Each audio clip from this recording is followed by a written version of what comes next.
The concrete truck idled at the base of the Meridian Tower at 6:47 a.m. on a Thursday morning. 17 men stood around the 14th floor deck, every one of them waiting for the pour to start.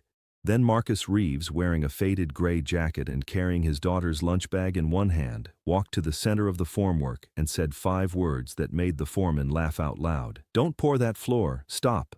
Derek Hahn, the site foreman, looked at him with the particular expression of a man who has just been interrupted during something important by someone unimportant. "Get back to your station, Reeves. We're 3 hours behind schedule." The crew laughed. Someone said it looked like bring your kid to work day.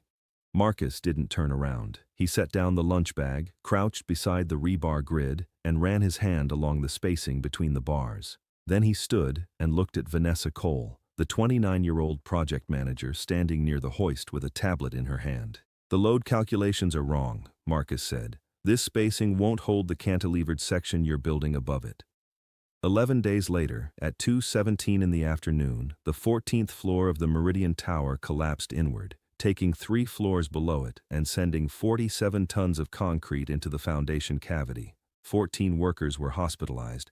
2 never walked again. And the only man who had seen it coming was no longer employed by Cole Development Group. Marcus Reeves was 34 years old and lived in a third-floor walk-up 12 blocks from the construction site. He woke at 5:15 every morning, packed a lunch for his daughter Emma, and left for work while the city was still dark. Emma was 6 years old with a gap where her front tooth had been, and a stuffed giraffe named Bolt that went everywhere she went. Her mother, Sarah, had been killed in a car accident 2 years earlier. The other driver had been texting. Marcus had been working a night shift when the call came. He had left within an hour and had never gone back to structural engineering. He had found work as a general laborer because laborers could leave at 5 hours and be home when Emma got off the school bus. Thomas Chen was Marcus's only real friend on the crew. He was 42, steady, and had the useful quality of knowing when to listen and when to ignore. Vanessa Cole had taken over coal development from her father 8 months earlier. The Meridian Tower was her first project without him on site. She was 29, sharp, legitimately capable, and operating under the weight of a board that was watching her very closely. The Meridian Tower was a 52-story mixed-use building in the financial district. The signature feature was a cantilevered observation deck on the 47th floor that would extend 22 feet beyond the building's footprint. The cantilever was the reason Marcus had stopped the pour. He had noticed the rebar spacing 2 days earlier. The spacing was 18 inches on center, standard for a typical floor slab, but the 14th floor was the transfer floor, where the cantilevered load above would be distributed down into the core columns. The calculations required rebar spacing of 12 inches on center, not 18. Marcus had flagged it to Derek Hahn on Tuesday afternoon. Derek had checked the drawings, said the spacing matched the plan, and told Marcus to get back to work. Marcus had gone home that night and pulled the structural calculations he had kept from his previous life. He had been a licensed structural engineer for 9 years before Sarah died. He had worked on 3 high-rises, 2 bridges, and a stadium expansion. He knew the 14th floor was going to fail. He brought the calculations to the site Thursday morning. Derek looked at the pages and said, "Where'd you get these?" "I ran them myself," Derek laughed. "You ran structural calculations? You're a floor guy." "I used to be an engineer." Derek handed the pages back. "Then you should know better than to second-guess the design team. We're pouring at 7 OBER." Emma asked him that evening why he looked tired. They were sitting at the kitchen table with her homework spread between them. "Just a long day, sweetheart," Marcus said. "Did you fix something?" "I tried to." She looked up at him. "Did they listen?" "Not yet." Emma returned to her subtraction. After a moment, she said, "Mom used to say people don't listen until something breaks." Marcus was very still. The sentence sat in the room with the weight of something true. The pour happened at 7:14 a.m. on Thursday. Marcus stood at the edge and watched the concrete flow across the formwork. By 9:30, the floor was complete. By 10 GA, the crew had moved to the next level. Marcus stayed on the 14th floor. He walked the perimeter and photographed the rebar grid where it was still visible near the edge. He did not know what he would do with the photographs. He simply could not walk away from the documentation. That afternoon, Vanessa Cole called him to her site office. Derek Hahn was there too, leaning against the file cabinet. You disrupted the pour this morning, Vanessa said. You made claims about structural integrity that contradict the engineered drawings. The rebar spacing is wrong, Marcus said. I can show you the calculations. I don't need to see your calculations. I have a licensed engineering firm that has stamped every drawing on this project. Then ask them to verify the 14th floor transfer load. Vanessa looked at the monitor behind her desk. The project timeline glowed in green and yellow bars. They were already 2 weeks behind. The board meeting was in 4 days. She had prepared an entire presentation about getting back on schedule. She turned to Derek. He shrugged. He's been solid for 6 months. This is the first time he's been out of line. I'm terminating your employment effective immediately, Vanessa said. You're a safety liability. Marcus unbuttoned his chest pocket, removed his site badge, and placed it on the drafting table. Then he walked out. Thomas Chen found him in the parking lot. Marcus was sitting in his truck with the door open. They're wrong, Thomas said. I know. What are you going to do? Go pick up Emma from school. He collected Emma at 2:45. When she saw him, she ran to the truck and climbed in without asking why he was early. Did something happen? She asked. I don't have work anymore. Because you tried to fix something? Yeah. She nodded. Are we okay? We're okay. On the morning of day 11, Marcus was at home replacing a faucet when his phone rang. It was Thomas. Turn on the news. Channel 7. The screen showed an aerial shot of the Meridian Tower. Dust was rising from the building's midsection, and emergency vehicles lined the street below. The anchor said, No. Structural failure on the 14th floor, resulting in a partial collapse affecting multiple levels. At least 14 workers have been transported to area hospitals. Marcus watched the footage. He could see the exact point of failure, the way the 14th floor had punched through the levels below it. The collapse pattern was precisely what the load calculations had predicted. The cantilevered section above had remained intact, which meant the failure was purely in the transfer slab. 18 inches instead of 12. The math had been simple. The consequences were not. Emma came into the room. Is that your building? Yes. Did people get hurt? Yes, sweetheart. They did. She stood beside him, holding Bolt. The people who didn't listen? He turned off the television. And the people who did. The engineering investigation began within hours. By the following morning, they had identified the failure point, the 14th floor transfer slab. By midday, they had measured the rebar spacing, 18 inches on center. The stamped drawings called for 12. Vanessa Cole read the report 3 times. Then she opened the project file and found a note from Derek Hahn, time-stamped 6:52 a.m., the day of the pour.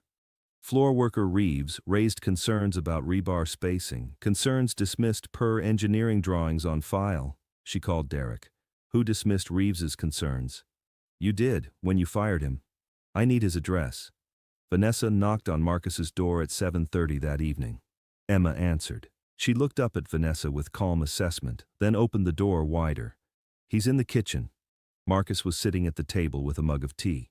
When he saw Vanessa, he folded his newspaper and set it aside. The building collapsed, Vanessa said. You were right. 14 people are in the hospital. 2 may never walk again. I know. I came to apologize. That's not going to help the people in the hospital. Vanessa felt the weight of that. You're right. It won't. But I'm apologizing anyway because I didn't listen when I should have. Emma appeared behind Vanessa, holding Bolt. Is she the one who didn't believe you?